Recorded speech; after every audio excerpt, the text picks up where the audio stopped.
Барлықтарыңызға қайырлы күн, қалдарыңыз қалай? Бүгінгі мен сіздерге ұсынайын деп отырған тағамым бастапқыда Қырым татар асханасының тағамы болып жарияланса, кейін Мариупол гректерінің және де солтүстік кавказдықтардың асханасынан табылған. Ол чебурек, яғни чебуреки дайындайтын боламыз. Бұл чебурекидің құпиясы тестісінде болады. Қамырына біз ашытқысыз дайындаймыз, және де ол сондай күтірлік болады, әрі жұмсақ болады. Яғни шет жері күтірлік болып, өте дәмді болады, және де жаңағыдай ортаңғы қамыры жұмсақ болып келеді.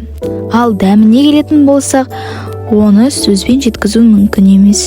Ендеше бірден бастап кетейік. Бізге алдымен қайнаған су ыстықтау керек болады.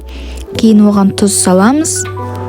Барлық құрамын мен описанияға жазып қоятын боламын. Араластырып болғаннан кейін бізде осындай дайындап қойған ұнымыздың ортасын кішкене осылай дайындап аламыз. Кейін жаңағы суымызды құямыз, тұз қосылған. Кейін 3 ас қасық шемішке майын құямыз.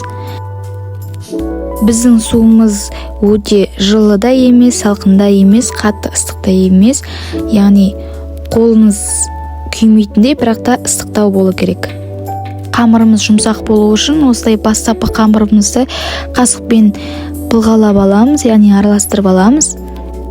Кейін осылай ұнның барлығын қолданамыз. Егер де сізде су азғандай болып кетіп, немесе тағы да басқа болса, кішкене су қосып араластырсаңыз болады. Бірақ көп қосудың қажеті жоқ. Себебі осылай араластыра берсеңіз, өзі ұнды сіңіреді. Әйтпесе суды көп қосатын болсақ, сұйық қамыр шығып кетеді. Кейін сізге жаңа чебуреки жасап жатқан кезде ұнды көбірек салу керек болады. Сондықтан мен жазған граммнан асырмаңыздар. Міне бізде қалыпқа енді өте жұмсақ, нәзік, қолға да икемді қамыр шықты. Енді оны 10 минуттай ұстаймыз, бетін жауып қоямыз.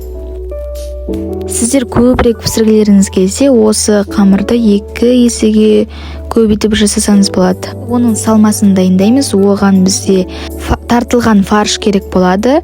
Менде мұнда дүкеннің сиыр еті, және де оған 1 пияз керек болады. Пиязды мен блендерден өткіздім, бірақ ол міндетті емес, оны теркадан өткізіп алсаңыз болады.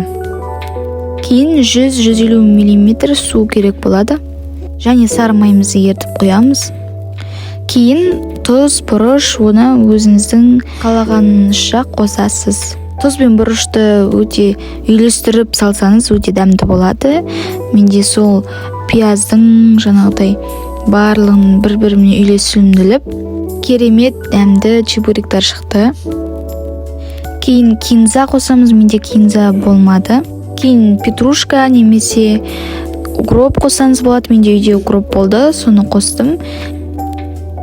Суымызды көп қоспаймыз, яғни сары майымыз бар, пияздың өзінің суының шығуы бар. Әйтпесе қазір сулы, сондай көп болатын болса суы, онда қазір қамырға жайған кезде қайсыздық тудырады, және де біз майға қуырғанда ашылып кеткен жағдайда ол қатты пышырлайды. Қамырымызды алып, кейін оны бөліктерге бөлеміз. Қанша бөлікке бөлгіңіз келеді? Үлкен болғанын қалайсыз ба, әлде кішкентай, шағын чебуректер болғанын қалайсыздар ба? Мини чебуректер деп айтайды ғой. Солай жасағыңыз келе ме, өзіңіздің қалауыңыз бойынша? Кейін қамырымызды осылай видеодағыдай етіп істейміз. Жасалған қамырларымызды бетін жауып отырамыз. Түрде осылай көп бөлікке бөліп отырудың қажеті жоқ. Барлығын астың наны сияқты жайып, кейін оны дөңгелектеп кесіп алып, қарапайым тәсілменде жасауға болады. Осылай бір-бірден қамырымызды оқтаумен жайып аламыз. Кішкене ұн себеміз, себебі жабысып қалуы мүмкін. Қамырымыздың аузын бүктеп жатырған кезде қаттырақ бүктеп, осылай шанышқынның көмегімен сәндеп қоямыз. Әйтпесе біздің фарштарымыздың суы шығып кетуі мүмкін. Кейін чебуректардың барлығын дайындап болғаннан кейін осылай қуырып аламыз.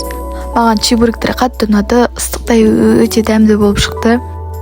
Біреуін жесеңіз, екінші, үшіншісін жегіңіз келіп тұрады. Біз үйдегі қыздармен тармасып жеп қойдық, яғни бізде соусқа кетчуппен жедік. Абылай сіздер басқа да кетчуппен немесе басқа да соустармен де жесеңіздер болады, солай жесеңіз де болады.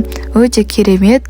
Гүлбеки арнасы сіздерге әрдайым жақсы нәрселерді, тағамдарды ұсынады. Бізбен бірге болыңыздар, және де лайк басып, комментарий қалдыруды ұмытпаңыздар.